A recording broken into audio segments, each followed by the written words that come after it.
Hello, everybody, and welcome back to the Planet Film Network. I am one of your hosts, Sean Monk. And I'm your host, TJ Cornwell.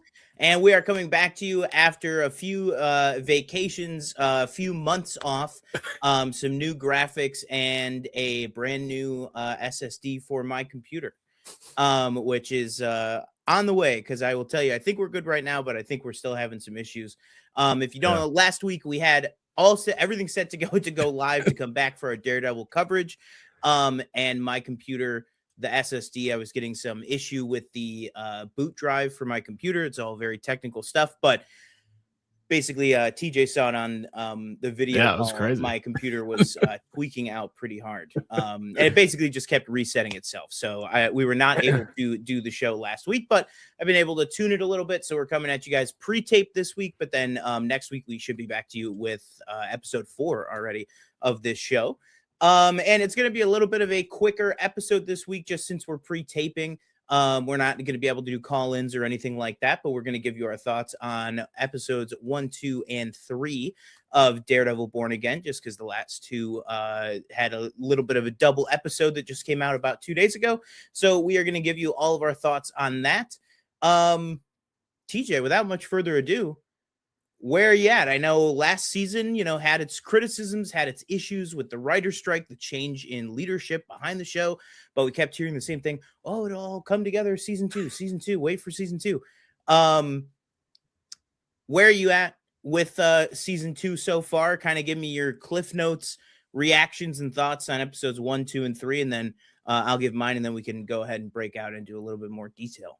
Yeah, I'll give you an overview, and then when we start talking about quick individual episodes, if you wouldn't mind starting with 1, just because my memory's a little foggy on that first one. Oh, a little foggy. Overall, I think the first 3 episodes I've been kind of down on them. I'll be completely honest, and that mainly comes from last night. I'll say that. So I watched them last night. Last week I thought was a pretty good welcome back. We got a lot of returning people we got to deal with, and I think one of the biggest problems with the first season was they kind of scrapped it like halfway through filming, and then they were like, well, we're gonna piece some of this back together, and we're gonna reshoot some stuff, and then we're gonna make do with what we do, or with what we got. But then season 2, like we'll hit the ground running, introduce all these characters we got to introduce, and then build up their storylines and stuff like that. So I will say, for the most part, like I said, season 2 for me so far has been a tad bit of a disappointment. And that stems mostly from these previous 2 episodes, I would say. But as far as hopefulness, as far as going forward, I am hopeful that we can kind of stick the landing. It seems like a lot of people have been saying that the first 2 episodes are the slow ones, and like the gas really gets hit like the rest of the episodes. So I'm excited to see where they go with that. Do you know why they released like 2 episodes this week? Was there like a reason? I think it has something to, who knows with Disney Plus's like release strategies. They're all over the place, but it probably just has something to do with the Punisher thing. Like just some sort of like, oh, you guys have 2 months, you have 8 weeks, so get it all out in 8 weeks. And they were like, well, we're trying to fit this Punisher thing in, and as the 8th week. So I think it just, they were like, well, if you want to do the Punisher thing as part of the Daredevil like run, you still only have 8 weeks. So I think it was just maybe the 2 that made the most sense together, or to support maybe you not liking it that much. And other people I've seen online say that too. Maybe they felt that these 2 were the best case to link together, just to give somebody, and hey, I'm saying that as, previous times where Disney Plus shows do the double drop. It's like, well, we got to at least come close to an hour. These were both like hour-long episodes. So it wasn't even about the runtime. It was just like these 2 maybe just flowed together a lot better with a couple of the different through lines. So, but yeah, anything else on your overall thoughts on the first 3? No, I'm excited to hear what you think. Yeah, I think it's no secret, especially if you watch this channel or watched our reviews of the last season, which every single episode of season 1 of Daredevil Born Again. We reviewed live, so you can go ahead and check out that playlist, brand new Daredevil playlist on the channel that I've been working on putting our reviews together for. Also, by the way, working on a playlist for all of our Mandalorian reviews in anticipation for Mando and Grogu. So we actually surprisingly have been doing this channel long enough that we have covered all of season 2, That's insane, and all of Mandalorian. That being said, check out those playlists when they're live if you're not seeing them yet on the channel. I liked season 1 a lot more than a lot of other people, but obviously felt the flaws, and you kind of I won't say coerced, but you got me more over to your side by the time we get to the end. Although I think everybody admits those last 2 episodes of the season were pretty great last year. Yeah. A big difference from the rest of the bulk of the season. For me, I think all 3 of these were a lot closer to those last 2 episodes than most of the first other season. I am also, because my my girlfriend Tori has not seen any of Daredevil, we are currently watching all of the Netflix runs. So we're about halfway through season 1 of that we just started last week. So I'm watching that at the same time that this is airing and stuff. And, you know, I think there's definitely like a difference in stuff, but I don't think that like, you know, a lot of it is like comparison is the thief of joy or whatever. Mm-hmm. I think that applies to certain things, but like in this, I just think you just have to like, it's 2 separate styles, but I think they're trying, but everybody in it feels like they are the same character. You know what I mean? Now officially in season 2, everyone that we knew from the Netflix show, they just feel like the same characters, like particularly because I'm watching them on a Netflix show. Like, say what you want about the look and the feel of the show and like the Disneyfication, even though Disney also made the Netflix show, it was just released by Netflix. But you know, it's also been 10 odd years since that show came out, so things just look different by its nature. The biggest positives to me, so overall I like the 3 episodes. The biggest thing is that the positives to me outweigh the negatives, although I have felt negatives for sure. I don't think that it is like a perfect show, but I don't think that anything is really a perfect show. But man, I am telling you, I am enjoying having this show back. I think that like the stuff that they are nailing so well. I mean, the opening action of the premiere with the Northern Star, I guess slight spoilers for the first 5 minutes, the sinking of it and like the actual kind of inciting incident of the season so far. I thought that all of that was fantastic. I think that this guy, it has maybe never been better in his action and in his like just look. I really love the black suit with the red double D logo. I think that they're like milking that for everything that they can, and I think they're doing a great job with it. Yeah. Particularly loved, you know, you see it in the trailer, the shot of him where Daredevil like smiles at the task force members, which we can talk a little bit more when we get to episodes 2 and 3 about like the context of that scene. But I loved seeing why he was smiling and like the little bit that he did with them in that fight. So I think the action has been kind of fun and inventive and feels very Daredevil. I also think that like it's been very ruthless, I think, in both its like language and its like brutality. And not in a way that like sometimes it's just like language used for language's sake. Like I liked when Matt was like swearing and getting angry and stuff with the one task force member that Karen captured. I really like that scene, that it was like we got a glimpse into like the outsider's perspective of Daredevil. And like we really haven't seen that in all of season 1 of Born Again. Like we haven't really seen him like intimidating a criminal, you know what I mean, in the way that like Batman would, or the way that like Daredevil would. So I really like seeing that. And then obviously just Karen being fully back in the show, I think it's just like the shot in the arm that the dynamic needed for sure. And I think that Fisk has been interesting. And then I think the biggest plus of everything is almost every side character feels like a real person now. Like every character that I was like, what what in season 1 of like, why do I care about like discount Wesley or like, you know what I mean? Yeah. And it's like, Yeah. now it's like they're giving them like substantial scenes to develop, just strictly to develop them as characters. Like I think about people like Kirsten has gotten a lot of great moments this season, more so than in the entirety of the first season. I feel like I understand her and I know her more as a person. And that even goes for, people like what's her name? What's his ex-girlfriend's name? Heather. Dr. Heather Yeah. Glenn.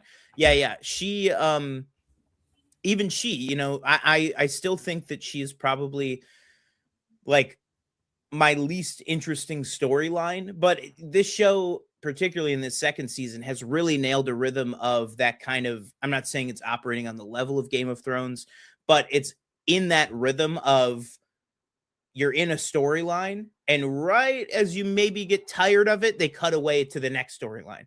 You know what I mean? And it's like I like checking in with these characters, particularly I think Jack Duquesne has been a nice, fun presence in this. Yes. Obviously, Tony Dalton just bringing the heat in that role every time he pops up. Very happy with him in these last 2 episodes. I thought that it was great, the stuff that we got to see with him. But overall, I really, really liked it. So if you want to dive into some deep spoiler territory, we can kind of break down and get a little bit into more specifics about stuff. Oh yeah, and Matthew Lillard, I think, in the limited episode that we have seen him in so far, I think has been an interesting new addition, an interesting new kind of like wrinkle to what's going on with Fisk. But yeah, let's go ahead and jump on over to Spoiler Town. All right, so from here on out, full spoilers for Daredevil Born Again, season 2, episodes 1 through 3. Now we got a lot of stuff going on this season. We have the introduction of Mr. Charles. Again, apologies for these pictures. It is nearly impossible. The way that I'm able to get the high quality pictures for our Peacemaker reviews from the Warner Brothers portal, there is nothing like that for Disney. So it's like, yeah, you have to just like Google and like hope for the best and finding it. And then with compression and uploading it to StreamYard, I apologize for the crudity of the model. But this is a very big dynamic that we kind of start off with. Let's kind of start in this arena. Let's start over in like the City Hall aspect of things. How do you feel about everything that we're going on with Fisk, with Vanessa kind of ruminating on feeling this threat of Bullseye? We can also talk about Bullseye, who's been more of a presence in the last 2 episodes. Where do you want to kind of jump around and start off on kind of the Fisk?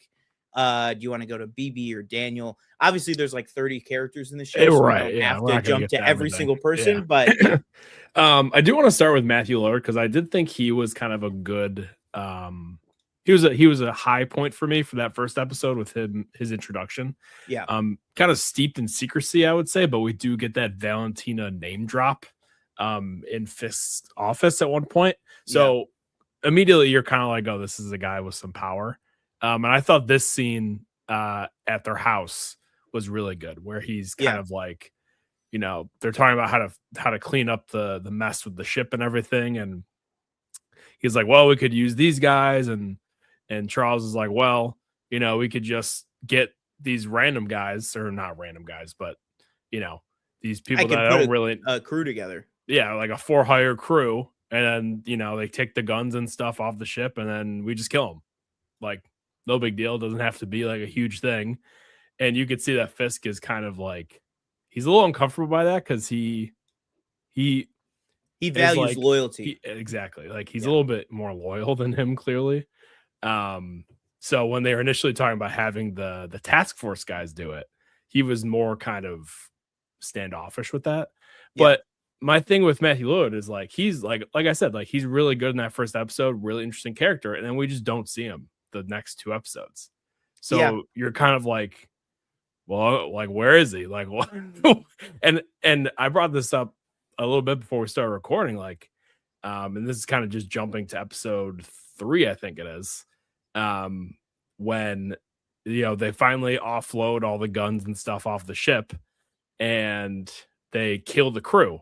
Yeah. And I'm like, oh, maybe he could have shown Matthew Lillard like leading that or like doing something because it shows Or Powell. just something to link back to that conversation. Exactly. Dinner table. Exactly. Because I'll Something. be honest, I forgot that they even discussed that until you just brought it up. Right. Yeah. And Because I it's was like, like, whoa, they killed them. And then I was like, yeah, right. Matthew Lillard said the ship has to go. Right. So And it's yeah. like, well, if he's not doing that, it's like, well, then why is he here? Like, was he just there to have that conversation and then leave? Or, Yeah. you know, what is the bigger play here? Mm-hmm. So I think that was something where it was like it started at a high point. I was like, oh, I'm really liking this character, and then I just didn't get any more of him. Yeah. Hopefully in these next, how many episodes are there? 8? 8, yeah. 8. So we only got 5 more. So hopefully in these next 5, he has some sort of impact. Yeah, I think he will for sure. I think it's probably just a combination of like teasing it out, but also like we know from, you know, these streaming shows in particular, it's like when they have not even that Matthew Lillard is a huge name, but like you have to pay people per episode. So it's like, you know, it's like it's hard to have them just pop in for one scene and be like, is it done? Yes, it's done, you know, but honestly, then it's like, I'm talking to myself about that. And it doesn't help the issue of him not being in it, but it would have helped me if Powell goes, yeah, tell Mr. Charles it's done or something, you know what I mean? Tell him he's got nothing to worry about, you know, something like that. Like, I think that would have done a great job for me, who like, I try to pay attention to every thread and like every detail. And it's like, I almost completely forgot about that. So yeah, some sort of a callback or a mention, although I do expect that we'll see him sooner than later. And then I think will see him probably in the last 4 or in the last 3 in a row to really like establish his presence. Like, it wouldn't surprise me if he's in like half the episode count or something like that.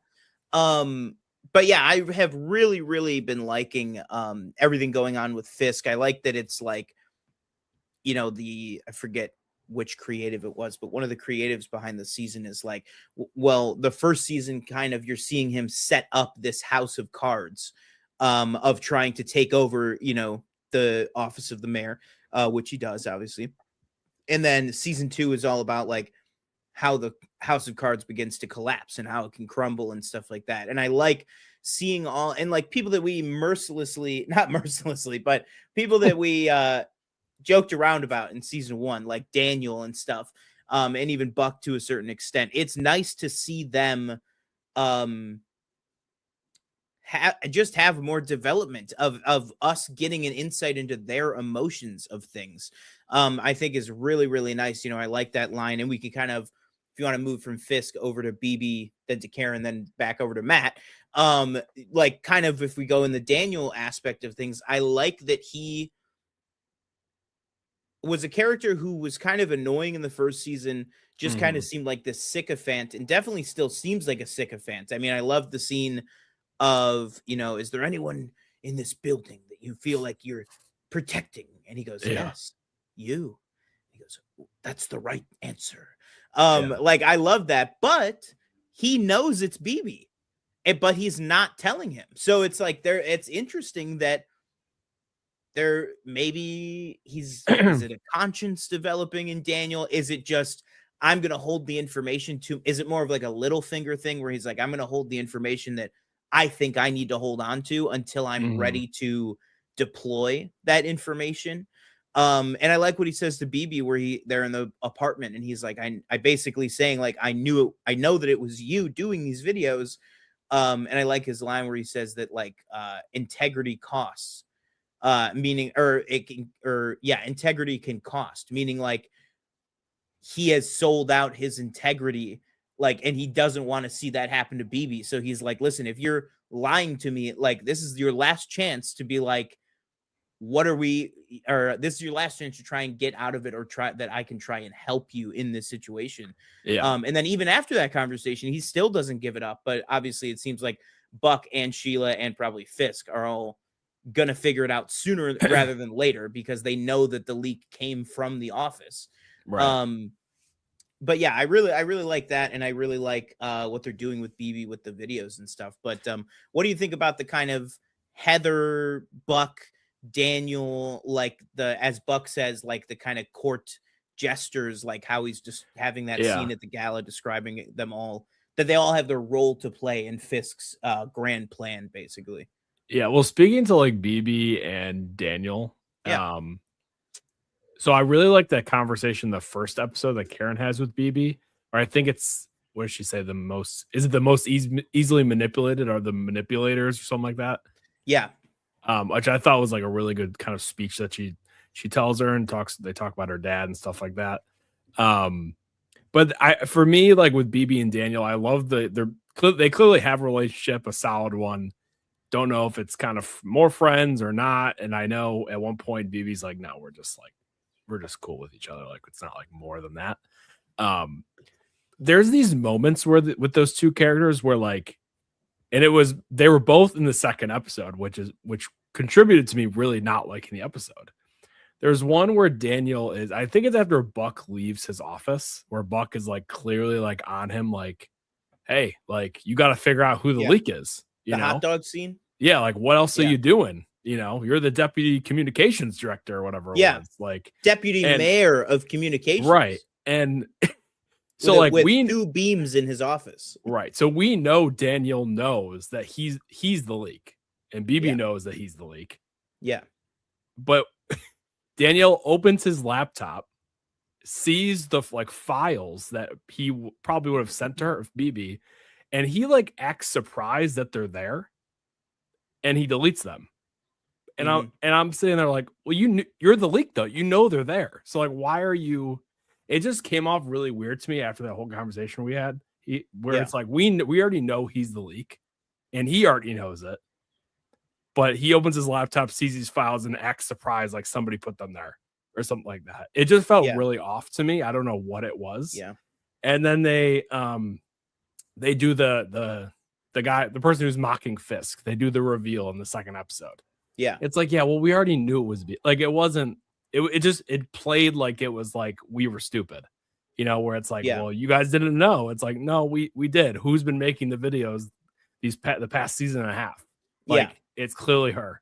So just those moments where, like I said, they were mainly in the second episode where I was like, this makes no sense. It feels really weird. And just like, you're making me feel like I'm dumb.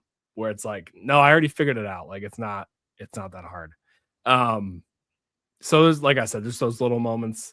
And Heather, I do like in the first episode, which again, they stopped doing in the second and third episode, where there's like those quick flashes of, Muse. What was his name? Muse. Like she has these like visions really, really quick. And she like sees him like I think at her house. And I think there's one other moment where I'm like, oh, that's really cool. And then they just don't do that again in the second or third episode. And, you know, I think they're trying to point to this thing where like, oh, she's going to put on the mask at some point. Yeah. Because that we see in the third episode, I think, where she sees the mask, but we don't see the physical muse of her seeing him. I think like they start off with these things that I think are really cool ideas. Which the perfect place would have been the courtroom, because there's so many people and faces and stuff. Like him on the stand, like next to Tony, or something behind like the judges. Exactly. Yeah, something that like that. Cool. Like, I think they have these ideas, but they just drop them for some reason. And you know, maybe they'll go back to that stuff like later episodes. And Heather also like changing the form as well while he's talking. I great like care. I hated that, obviously. Yeah. But, and sorry, I'm kind of rambling now, but remind me, because this is something I was wondering to myself. Who does Heather think saved her at the end of season 1? Do we know? Like, was she conscious when Daredevil was like fighting him?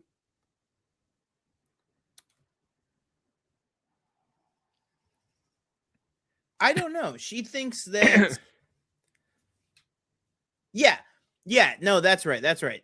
She knows that Daredevil saved her, but she thinks that she doesn't view it as Daredevil saving her. She views it as like Daredevil broke into her apartment and like murdered Muse, or like was going to, but then she ended up doing it. Like she views it as that, because there's that conversation with her and Kirsten where she's like, you know, any of these guys could have killed Matt. Daredevil, Punisher, like, right. So like she thinks that Daredevil, she knows that in a way Daredevil saved her from Muse, but I think that like her logic is that she's like, yeah, but Daredevil's like no better than the rest of them. Like he wasn't actually saving. I think for me, I need more of that conflict displayed because it looks to me, it's like, well, they're just all bad. So it had me thinking like, oh, did the task force guys like shoot him or like, because I couldn't remember what happened. Yeah. So I just think I need some more of that. Like, yeah, her changing the form and stuff, like she's clearly working for Fisk, and you know, this whole thing's kind of a charade, you know, the whole trial and everything, like we already know what's gonna happen. But I need more of that like conflict in her character, where it's like, yeah, like Muse like almost killed me, but like Daredevil, like he, you know, like just something. Yeah, and I think we're building to just a bigger, which is so shocking because we were like, is Heather even going to be back in season 2? But it's like, I think we're building to a big thing with Heather and the Muse thing, because I think that when you have a smaller character like D.A. Hochberg, right? I think that they like nailed exactly his motive, why he's working with Fisk in one sentence when he was like, you know, I read the tea leaves. And it's like right there, like, okay, I understand everything about this guy. And it's like, I think they could do that, because I was sitting here thinking when you were talking, I was like, they need that for Heather, where it's just like, you just need to boil it down to like 1, 2, or 3 sentence monologue, or not even monologue, just a 2 or 3 sentence line to just be like, this is it. Like, this is Heather mission statement. But I think the problem is like they're building to a bigger storyline. So they're thinking that they don't have to do that because they're going to spend so much time on it. But that still leaves us as an audience and Heather as a character. I like her way more, and I'm interested because I'm curious. But too much curiosity can poison the audience. You know what I mean? Because you're like, well, is it curiosity or are we just being left on the ledge here? You know, and it's like, I like those moments with her and like Kirsten, where she kind of gives her perspective on Daredevil, and I like that, like, and I like that people are like talking about Punisher, like, even though he's not in it, it's like, yeah, he's a guy who exists. Like, there was even another Spider-Man reference in the Mayor Fisk video where he's like, your friendly neighborhood vigilantes or whatever in New York City aren't gonna save you. Like, I thought that was great. But yeah, I just think that, like, I think that season 1, honestly, this might even be less than an hour.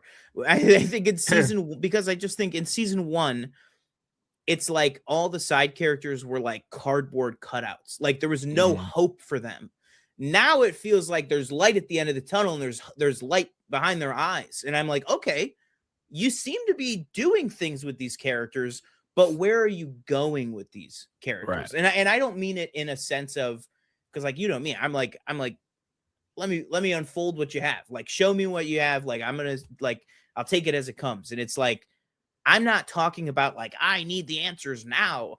I'm just like, I need like a guiding hand of like, yes, we're seeing this Muse imagery, but what is Heather feeling about the Muse imagery? You know what I mean? Like more so than just like uneasiness. Yeah. And obviously PTSD. I'm not trying to belittle it. They're obviously nailing the fact that she's having these images because of what happened to her. Like, I'm not saying that, but I'm just saying, give me some sort of an inclination of how she's going to act on it, you know?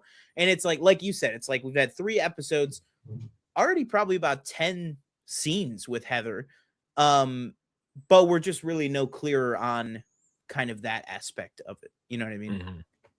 But yeah, let's move over here, talk a little bit about this guy right here. How do you feel about Matt, Karen? They're back together, black suit, red. What is he? He was on Jimmy Kimmel and he said he can't call them his double D's. He has to call them his interlocking D's. Okay. Which I thought was funny. What do you think of the new suit, Matt? his kind of tone. He's more, Daredevil. I like Justin Moorhead or Aaron Moorhead said, in season 1, it's like Kingpin is wearing a Fisk suit, Daredevil is wearing a Murdoch suit, and now their suits are off and they're just Kingpin and Daredevil. That's kind of the driving force. Also, what did you think about the whole, outing Matt Murdock as like, oh, he's still alive? Like, I thought he's that was out there. Like, I thought they really were gonna grab him. I thought they were gonna like lunge on him. Yes, I thought that was a nice little twist on how to kind of bring him in. Because I was like, I forgot who he's like talking to. He's like, oh, would it be better to kill him or this? So he's like, no, don't kill. Or he's probably talking to Powell or something like that. Yeah. He's talking to Buck. Right. Because obviously Fisk in his head, he's like, yeah, I already know, like, he's Matt. But let's let's just say like, oh, we got to bring in this hero. The vigilantes probably have him somewhere. Let's bring him in. I just thought that was a nice, cool twist on it. Yeah. He shouldn't even be credited as Matt Murdock in this season. It should just be Daredevil because there's not a whole lot of lawyering going on. Yeah. It's just him in the suit pretty much the entire time. Yeah. I've loved all the fight scenes, I would say, so far. And like you, I love that kind of the interrogation scene at the beginning of the 3rd episode, I think it is. Yeah. Where he really gets a chance to kind of get in that guy's face, and he's like, well, I'm gonna let you go, but I'm gonna knock you out. It's gonna hurt. Yeah. And he just smacks his head, and I love the he's out. You're lying to me. He's telling the truth. Right. Stop lying to me. that was fun. I do find it a little, and this is a criticism I heard on a different show where it was the whole thing with Red Hook. Like, they go through like the 2nd and 3rd episode. They really like until the end of the 3rd episode. It's like all about getting into Red Hook, but it's like, why is this place so hard to get into? It's like, we know where it is. And I'm calling BS on that whole, like, the card gets a new code every 24 hours because he gets the card. And I'm like, when he finally uses the card to open the door, I'm like, I think it's been more than 24 hours. Because I was kind of like, well, if it's a refresh a code, then do you get a new card? Like, I don't know how, like, they made a point to say that, and then they kind of left it and didn't do anything. Like, so I'm like, okay, like, why did we even bother, bringing that up? It's just like those little things, like throughout those 2 episodes where I was like, that just doesn't make any sense. Like, you should have just like you didn't even have to give him a card. Like, just be like, he got in overcomplicating. He got in fine without it. Just have him like kick the door down or something. I don't know. Yeah. Like something easy. It doesn't have to involve some security card. But like I said, once we're in Red Hook, I thought that was all great. And him and Karen's relationship, I think, and you've watched Daredevil Netflix show more recently than I have. I feel like the relationship is good. I cannot remember very well how we left it on season 1, but we were kind of right into it in this first episode, and I thought it's carried well throughout. Yeah, I think season 1, it was like, the first episode, she sees him, they're barely even speaking because she moves to Seattle or something like that. Yeah, she moves somewhere like the Pacific Northwest. She moves out to, and they are not speaking at all. And that was real quick. Sorry, that was clearly like that's how they were going to start the show, and then they scrapped everything, and then so what? Yeah, I think originally she was going to live there, but she wasn't even. I think they were just gonna say like, oh yeah, Karen lives out west now. Right. Anyways. Yeah. Like, and everybody was like, why would you have the show without those two? Without Karen. Yeah, exactly. But yeah, I think that they have slid into it super, super well. I just really think that it's like them as a couple and also them as just like teaming up and everything. I think it's just been fantastic. I'm really excited to see where they go. And man, I like rewatching season 1, yeah, rewatching season 1, it's like Karen is very like, I don't want to fully say the damsel in distress, but like, you know, she is written a very particular way that she is not written like in this show, where in this show she is like all business. She's taking care of stuff. She is getting behind that truck. She's like, you know, Jack, you're driving. You're like, I drove the car. I drove this big armored tank up here, but I can't drive these people out of here. Mhm. And she's ready to shoot and everything like that. And I just love how it's interesting because it's like, it's so hard to pinpoint what the weak link is in this show, because it's like sometimes it's the dialogue, but then sometimes the dialogue is incredible. Like when she's like talking about Frank and she's referencing all of Daredevil, all of the Punisher show, and she's like, he's always been there for us, we've always been there for him. Like, and it's like, it just feels like the same character from all those other shows, and it's like, that's fantastic. But then like another scene, it might be like, oh, what was that? Like, I don't know what we're even talking about right now. Right. So it's like, is it more of a dialogue thing? Is it more of a plot thing? I feel like it just kind of bounces all over the place. But honestly, before we wrap up here, the last thing, or one of the last things I want to talk about, and then if you have more stuff, feel free. Absolutely. I just think that I know that people love the aesthetic, the dark aesthetic with the you know, kind of oil painting colors of the Netflix show. And I love that stuff too, but it's like, listen, it's a new show. It's got to have its own identity, you know what I mean? And man, this show has never looked better. It's like, it's the same guys who it's Benson and Moorhead. So it's like, it's all the great stuff about how Loki looked applied to Daredevil in New York City. And it's like exactly how good you think that sentence would sound. Like, imagine if the guys who shot the TVA had free reign of shooting all across New York City. It looks beautiful.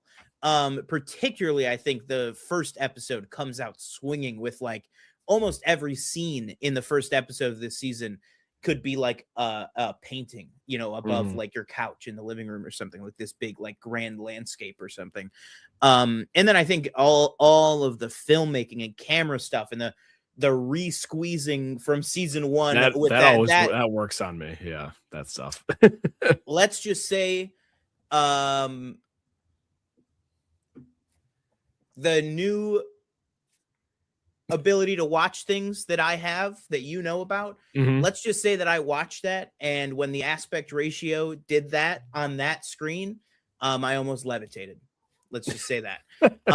It was quite amazing. I watched that whole Northern Star opening in there, and it was something.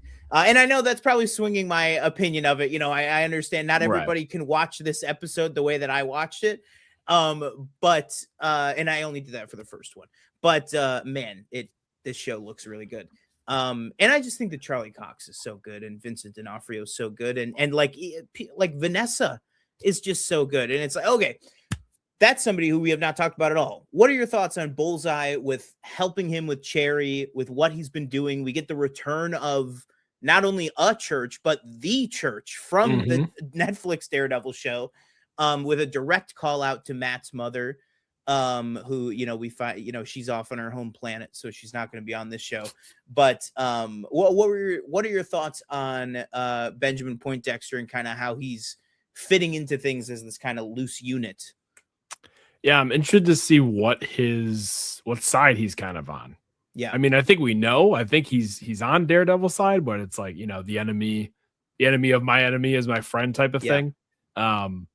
So where he obviously saves Matt in the end of the first episode, and then we get a little bit of him in the second episode, not too much, where we kind of see him just kind of hunting Vanessa pretty much. Yeah.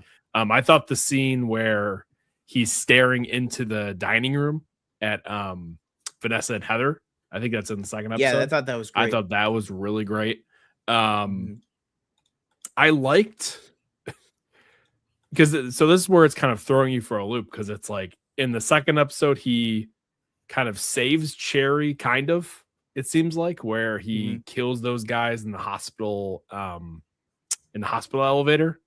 Yeah. So, but it's just like a little like, so he knows, I guess he knows who Cherry is and all that stuff. And so I'm just, it's a little like, okay, where are we going with this? And I'm excited to find out. And I just hope we are able to find out in the 5 episodes that remain. Yeah, they're not like taking the easy path with the writing in this show. You know what I mean? Like they in some ways, he's I barely respect spoken too. Like, he said like a sentence, I think. Like in some ways, I respect that like they're not just doing an easy show. Like they're trying to be more complex and not necessarily like the J.J. Abrams mystery box thing, but like it is a little bit of a mystery of like, where are these people falling? Like, what are these allegiances? Is somebody going to come in at the 11th hour and help Matt out? You know what I mean? Like, obviously we know that Jessica Jones is coming up. So that'll be interesting to see how she kind of works into everything. But I think that does fairly open the show to a higher level of criticism, because it's like, listen, you're not taking the Secret Invasion approach. You know what I mean? Like, Secret Invasion was just a badly written show. That was just a bad show. This, I think, is a good show that fails in the writing sometimes. That is like, oh, what can we do for you? You know what I mean? It's like, it's like, how can we help you? Like, you're in there, you're trying to get out. I can see you in my TV. And from all accounts, it's like you've said many times in this review, by all accounts of the screeners and the reviews and stuff, people say that it's just this steam engine that builds and builds all season, and that the finale is incredible. So, and then right after the finale, we're going to get the Punisher thing. So I really think that this season is going to end with a big bang leading into Spider-Man, and into season 3 of Daredevil. But man, it'll be interesting to see where we go here. Anything else you want to touch on before we wrap up, or any glaring omissions that I have just completely forgotten about? I mean, there's 2 characters I would quickly like to talk about, and that is Kirsten and Jack Duquesne. Let's hit it. For me, Tony Dalton stand out of the show right now. I think he is. Every time he's on screen, I'm locked in. He said, "Bloody hell!" Him in the courtroom, I thought was amazing. He really was. Him being interviewed by Heather, I thought was really good. And then him. Is this the first time we've seen him fight? I don't think. Besides the Hawkeye finale, he did fight in Hawkeye. Yeah, he did fight in Hawkeye. But I just love, like, he takes those kind of bars, it looks like, that Matt pulls off the cell, and he just throws him like some rebar. He's twirling them around and stabbing guys and throwing them through guys' heads. I thought that was all fantastic to see. And I'm very interested to see where that character goes as well. Like, I don't know where he fits in movie wise, but interested to see where he kind of goes with the show. Yeah, I mean, I think a lot of these people, like, you know, it's interesting. I mean, we're not going to have a bigger discussion of the MCU right now, but like, I think the answer is just like Midnight Suns covers a lot of things. You know, what I mean? Like, I mean, where are we going to see Werewolf by Night again? Where are we going to see Moon Knight again? Where are we going to see Swordsman again? Where are we going to see Daredevil finally really show up on the big screen? It's like Midnight Suns is kind of the answer to all this. You know what I mean? It's like, or also, God forbid, if they wanted to try this, like a Defenders movie would probably be pretty good, or a Defenders like special presentation, but do it in universe where you go, Matt goes, there's a need for the Defenders to form again, but here's the new team. You know what I mean? Like that would be great. Like, everybody's so caught up on like, well, what about Iron Fist? Iron Fist can be halfway around the earth on the other side of the globe. You know what I mean? It's like, oh, we need a 4th member. Let's bring Jack in. You know what I mean? Like, he's clearly skilled. I like that he's just like him, Hawkeye, and Bullseye are basically the same person. It's just different. It's like Bullseye is anything, Hawkeye is projectiles, and then Jack is like swords. It's like everybody just has like, you just have your thing. Like, but like you said, just in that prison escape scene, just so cool seeing just what he can do with, you know, just stuff lying around and everything like that. That like he has a little bit of that like Bullseye-ness in him. but yeah, I think that Jack has been great, and I really do hope that we're going to see more of him in a bigger role and stuff. And I actually do think we will. I think like this whole, like, if we have to, like, we see a shot in the trailer where it's like all these people standing together, it's like this Daredevil army, the city without fear, I think that, like, if there's like an army being built, I think Jack is definitely going to fight, Right. And I'm happy now that Jack is, granted, everybody that was in Red Hook is on the run now, but I'd rather them be on the run and out of prison and like, be able to be on the table than, everybody just locked up in the cages and stuff. Honestly, the last thing I want to talk about too is, what were your thoughts on the bodega scene with Soledad and with Angela and stuff? I mean, obviously, it goes without saying the realism of it, but like, the realism of the season, I think so far is, but that kind of being the major point, I would say. Yeah. I thought it was, in the moment, and the more I think about it, I like it more. I thought it was really well done. In the moment, I thought it was a little, like, it felt a little out of place. Okay. And I think that is more to do with the White Tiger storyline and how we've gotten here, right? White Tiger, right? Yep. Yeah. Where it was kind of limited to one episode, I believe, in season 1, and then nothing really after that. And then it's like, okay, we're bringing back the daughter and his daughter, I think it was. It's his niece. But yeah. And her aunt and stuff like that. And her aunt obviously gets taken by the task force. And is rescued at the end of episode 3 by Daredevil and Jack and etc. And somehow she gets into Red Hook. That little girl, no idea how that happened. She just shows up with task force equipment at Karen's car. No idea how that happened, where that comes from, whatever. Just take it as, because she wasn't captured. So whatever. So I think it was really well done. It was very poignant. It felt very current. But I felt like in the flow of the episode, it felt out of place, if that makes sense. Yeah. Yeah, no, I get that. I think a lot of it too, I think it was like, if you had done a little bit more of like a slow build, like maybe if this was maybe in a longer season, this could have been its own episode where it's like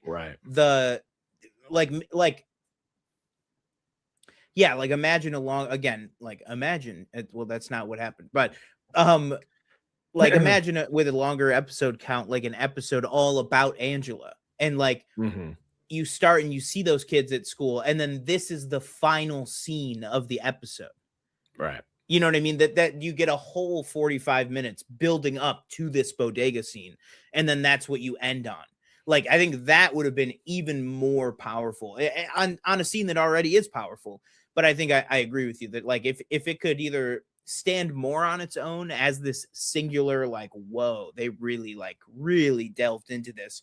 But the fact that it was just kind of in the middle of all this other action and stuff like that, I think was a little like, whoa, like, this just got real heavy. Like, you know what I mean? And it's like you said, though, the whole season has been what is this? AI search just opened on my computer. What, real quick, one last character I do want to touch on, because we didn't really talk about her, is Kirsten. Season 1, obviously, she kind of just got short shifted, like she had like nothing after maybe the first episode. I would say she was pretty prevalent in, and then kind of just as he began doing more Daredevil stuff, he kind of, she kind of got swept aside. She got pushed further out. I do like those scenes with her and Jack. I like that one in the prison, or wherever you want it, not even a prison, like the holdings, whatever it's called. I thought that was really good. And then in the courtroom, I thought that was also very good with her and the judges and all that conversation. And her being like, this is BS. You move this up like multiple weeks. I've had no time to prepare. And I thought that was all great.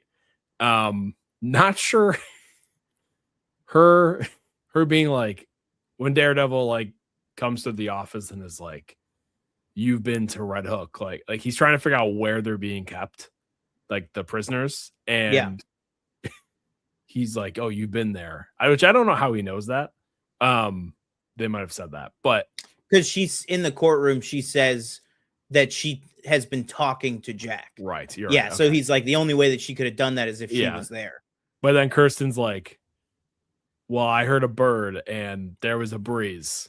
And he's like, I can work with that. It's like, can you? Yeah. It's like, there's a lot of places, pretty much the entire world. Every building's got a breeze and a bird outside. It's like, which could also bring you back to the fact where it's like, well, he probably should have realized that they were there anyway, because they kept saying like, oh man, that place really hard to get into. It's like a black hole in there. It's like, well, where else would he be keeping, you know? But you kind of just, you just kind of have to, you know, in your head, just kind of push it aside and be like, you know what? We messed up a little bit there, but we're just going to keep going. Yeah. But I do hope she gets something a little bit more, because I've liked maybe more with Jack, maybe fighting the system, fighting the trial, stuff like that.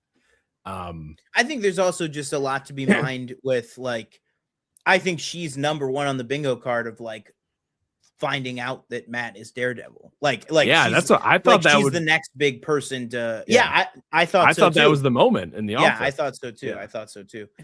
Which, if anything, now that there's been 2 or 3 moments of that, I do think that's going to be her big moment this year. Is she's gonna? I think she's gonna find out this season, so that then we can kind of status quo into season 3 of like, you know, she knows whatever.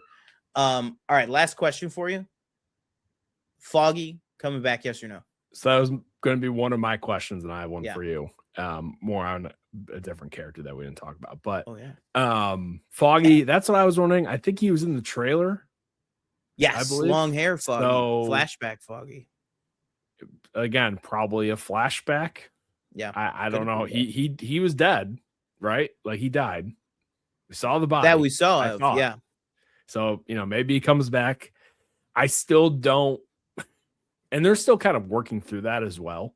And that's kind of one of Karen's big sticking points, is like, she wants to kill Fisk at this point, or kill, you know, almost kill all of them pretty much. She Punisher-esque. She wants to kill Fisk, Vanessa, and Poindexter. Right. Very Punisher-esque, whereas Matt's kind of pushing back on her. Let me tell you something. Exactly. So maybe he comes back. Again, they probably should have, when they were redoing the show, they really probably should have just left them all alive, if we're being honest. Yeah. But they didn't do that, obviously. So maybe he comes back. I don't know about you. I think it's probably a flashback, personally. That's probably his only appearance in the season. I think that they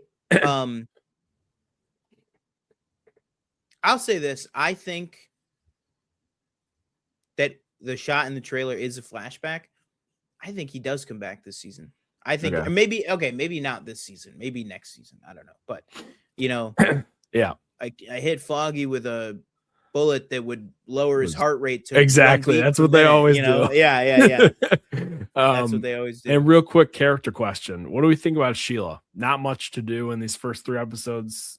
Yeah, really also she looks like she looks very different. When she was in maybe it's just the way she's doing her hair or something. Yeah, I think it was when her she was in Daniel's office. I was like, she looks like not older, but I was just like, she just looks different. I was like, did she have glasses last year or something? The only real like I would say big moment we get is when she's goes into the Fisk's office and like it's like putting something on his desk, and she sees the file of the cop, was he the chief, right? The police chief from she one? Sees like the doctored car accident file, right? Yeah. And sorry, question on him real quick. Was that we saw that right in season 1, or was that that he's the guy that Fisk crushed his head? Right. Yeah. Yes, I remember that. Okay. Yeah, and because then Fisk is figuring out, he said he figured out that since that card was in Gallo's pocket and he killed Gallo right after the benefit, he knows that whoever was working with Gallo was at that benefit because it was BB. Gotcha. But he doesn't know who it was specifically yet, but we know that it was BB that gave him the card. But yeah. Well, yeah, so we'll see kind of what she does. I again, she was another character that I thought she had more to do in the first season than BB. Kirsten, but Sheila, but not. Oh, yeah. But she didn't have a ton to do. So we'll see if anything else comes from that. I assume it will, I hope, but yeah. Yeah, and also like her being in the Spider-Man trailer, like right, doesn't a lot of people are like, oh, they spoiled the ending. Yeah, Fisk can still be mayor, but she's his chief of staff. She's you think the mayor is the she's the figurehead. Yeah, like you think the mayor is the one who gives out every key to the city, like, and also like you think that like because there seems to be a difference between, it's like Fisk knows he can fuck around with the vigilantes and call them terrorists, but like you can't go on TV and call Sam Wilson a terrorist. Everybody's gonna be like, what? So it's like, I think that the reason, I think like Spider-Man doesn't come up a lot because like Fisk considers him like the same as Daredevil, but like I think Spider-Man's a little bit untouchable, you know, in terms of like the law, you know, like, but yeah. Well, at this point, Spider-Man's also like saved the world like multiple times over. Yeah, exactly. Like whereas Daredevil, like he's still, even though he's been around, he's a street 15 guy. years. Yeah, he still is like a shadowy operator. Right, exactly. But yeah. All right. Well, guys, we talked about a lot of stuff. I'm surprised we even covered all 3 episodes. I'm sure there's scenes and stuff that we left out. Some stuff that we want to go into a little bit more in depth. But if there's anything from the first 3 episodes that we missed that you really want us to talk about, leave it in the comments down below. And maybe we'll touch on one of your questions for next week's episode, because this week we're reviewing 3 episodes. Next week we only have 1. So it's going to be a little bit easier to talk about, to actually focus on everything.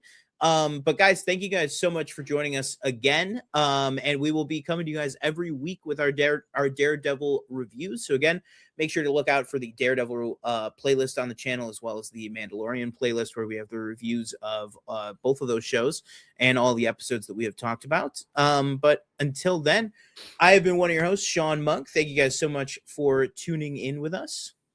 I've been another host, TJ Cornwall. Please like and subscribe. Follow us on Twitter, Instagram, and TikTok. And we will see you next time. Boom.